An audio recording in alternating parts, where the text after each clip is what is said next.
ఆత్మలోకాలు ఇతర కక్షలు ఉన్నాయి అని అంటే నమ్ముతారా మీరు? మనం బ్రతికుంటుండగానే ఒక ఆత్మగా ఆత్మలోకాల్లో విహరించొచ్చన్న విషయం తెలుసా?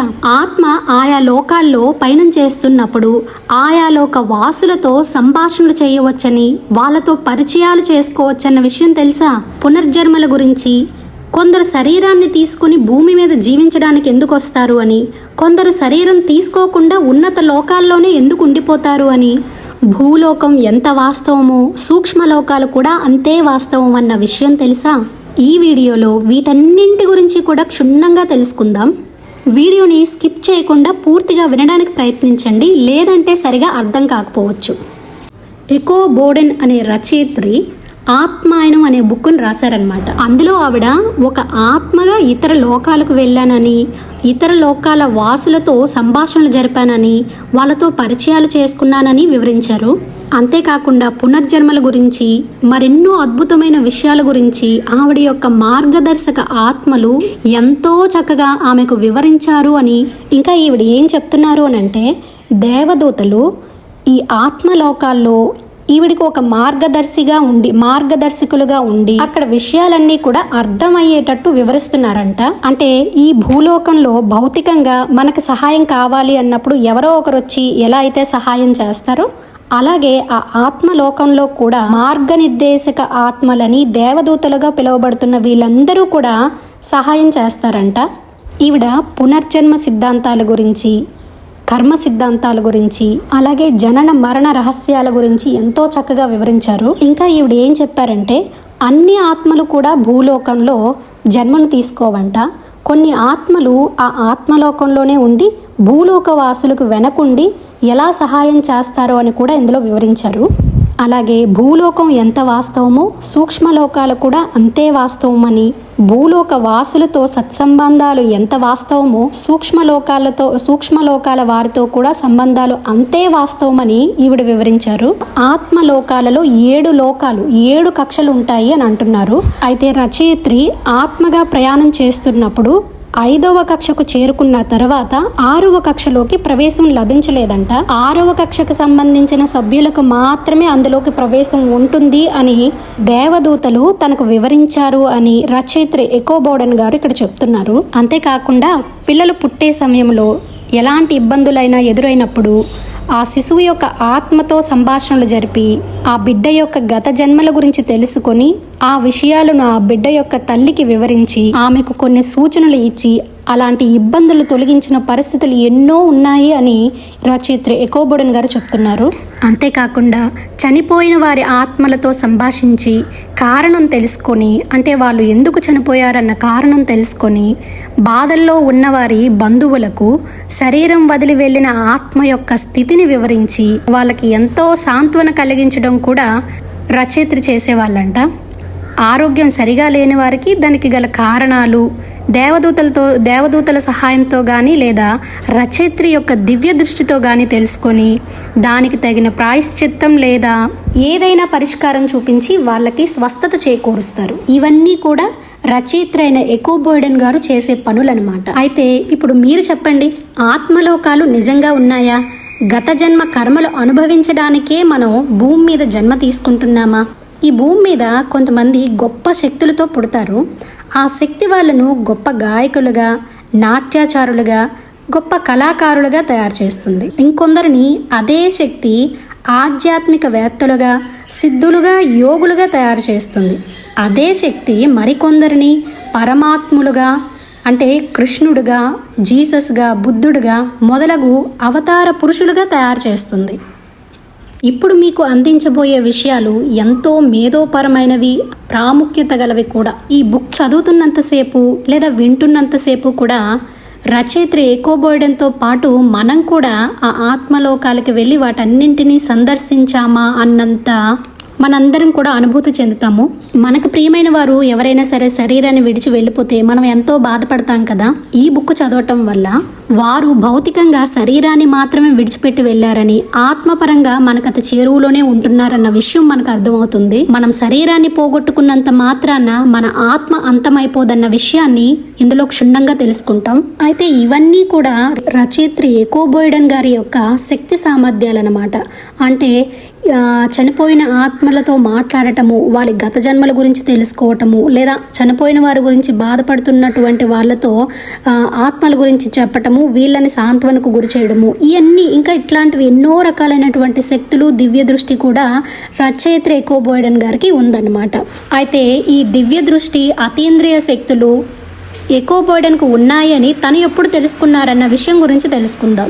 1965 సంవత్సరంలో రాత్రి భోజనం అయిపోయిన తర్వాత రచయిత్రి ఎకో బోయడన్ గారు వాళ్ళ తల్లిదండ్రులతో పాటు తన సోదరి, సోదరుడు వీళ్ళందరూ కలిసి బయట కూర్చొని మాట్లాడుకుంటున్నారనమాట. తన ఇంకొక సోదరుడు డ్రమ్స్ నేర్చుకునేవారనమాట.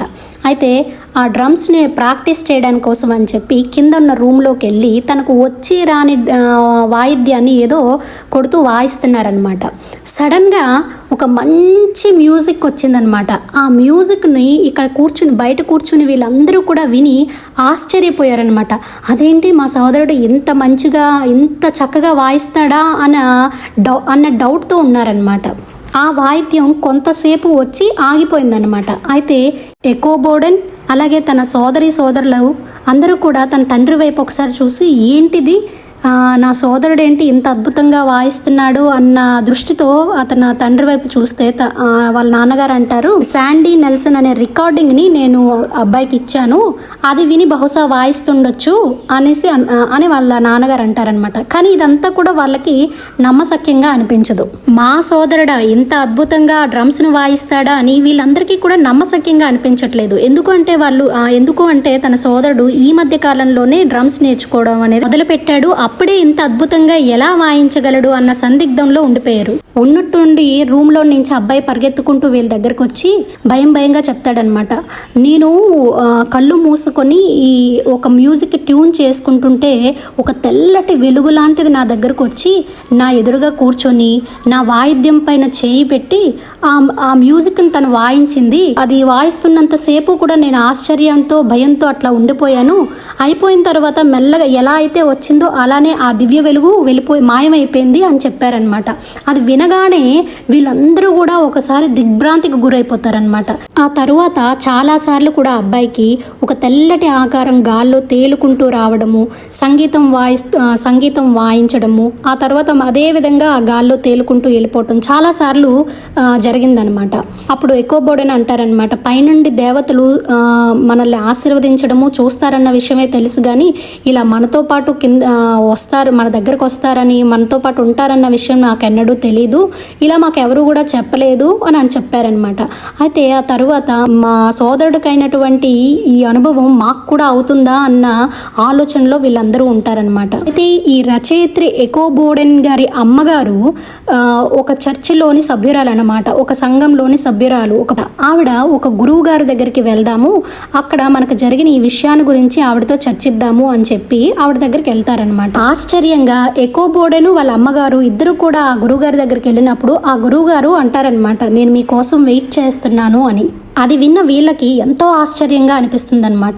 ఈవ్ వల్సిన్ అనే పేరు గల గురువు గారికి 50 సంవత్సరాలు అనమాట. ఆవిడ వీళ్ళిద్దరిని చూడగానే మీ కుటుంబంలో ఉన్న మీ నలుగురికి కూడా అతీంద్రియ శక్తులు ఉన్నాయని, నీ ఒక్కదానికే కాదు, నీ కుటుంబంలో ఉన్న మిగిలిన మీ తల్లికి, నీ సోదరికి, నీ ఇద్దరు సోదరులకు, మీ నలుగురికి కూడా అతీంద్రియ శక్తులు ఉన్నాయని, అయితే నువ్వు ప్రస్తుతం ఇప్పటి నుంచే ఆ శక్తులను ఉపయోగించుకోవచ్చు అని, మీ అమ్మగారు మాత్రం కొన్ని రోజుల తర్వాత ఆ అతీంద్రియ శక్తులను ఉపయోగించుకోగలరు అని, మీ సోదరి 40 సంవత్సరాల తరువాత మాత్రమే ఆ అతీంద్రియ శక్తులు ఉన్నాయన్న గ్రహించగలదు అని, మిగిలిన ఇద్దరు సోదరుల్లో ఒక సోదరుడు తన వృత్తికి ఉపయోగపడేటట్టు ఆ శక్తులను ఉపయోగించుకుంటాడు అని, ఎవరైతే ఈ డ్రమ్స్ వాయిస్తూ దీనంతటికీ కారణమైన వ్యక్తి ఉన్నారో ఆ వ్యక్తి మాత్రము ఆ శక్తులను భవిష్యత్తులో ఎప్పుడు కూడా ఉపయోగించుకోలేడు అనేసి ఆవిడ వివరించారనమాట. ఇది విన్న ఎకో బోయడన్, నాకు శక్తులు ఉండటం ఏంటి, నేను దీన్ని నమ్మలేకపోతున్నాను, ఇది నేను చెయ్యలేను అని గురువుగారితో అంటేను,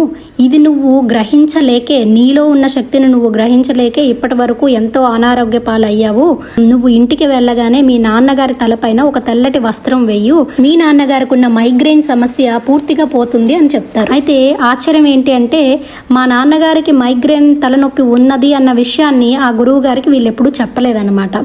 సో దీన్ని ఎప్పుడైతే గ్రహించారో ఆవిడ ఇంటికి వెళ్ళిన తర్వాత వాళ్ళ నాన్నగారి తల మీద ఆ వైట్ క్లాత్ వేసిన తర్వాత నమ్మకం లేకుండానే, తన మీద తనకి నమ్మకం లేకుండానే నాలో ఉన్నటువంటి శక్తిని ఉపయోగిస్తూ మా నాన్నగారికి ఉన్నటువంటి ఈ మైగ్రేన్ నేను పూర్తిగా తొలగించదలుచుకున్నాను అని చెప్పగానే ఆ కొద్ది క్షణాలకి వాళ్ళ నాన్నగారి తలనొప్పి అనేది పూర్తిగా తగ్గిపోతుందన్నమాట. ఎప్పుడైతే అలా తగ్గిందో తన మీద తనకి నమ్మకం వస్తుంది. అవును, నా ద్వారా కొంత శక్తి మా నాన్నగారికి వెళ్ళింది, దానివల్లనే ఈ మైగ్రేన్ అనే తలనొప్పి పోయింది, గురువుగారు చెప్పింది నిజమే, నాలో శక్తులు ఉన్నాయి అన్న విషయం అప్పుడు అర్థమైందనమాట ఎకో బోర్డెన్ గారికి. అంతేకాకుండా గురువుగారు నువ్వు పెద్ద రచయిత్రవు అవుతావమ్మా, నువ్వు పుస్తకాలు రచిస్తావమ్మా, నువ్వు దేశం మొత్తం, నువ్వు ప్రపంచం మొత్తం ప్రసిద్ధి గావిస్తావు, అంతటి నువ్వు నీకు ఆత్మలతో మాట్లాడే శక్తి ఉంది, నువ్వు ఇతరులను స్వస్థపరచగలవు, నీకు దివ్య దృష్టి ఉంది, నువ్వు ఎంతో శక్తివంతురాలువు అని ఈ విషయాలన్నీ, తనకున్న శక్తులన్నింటినీ వివరించారనమాట. ఎప్పుడైతే ఎకో బోర్డెన్ ఈ విషయాన్ని విన్నదో అప్పటి నుంచి తనలో ఒక భయం నెలకొంది.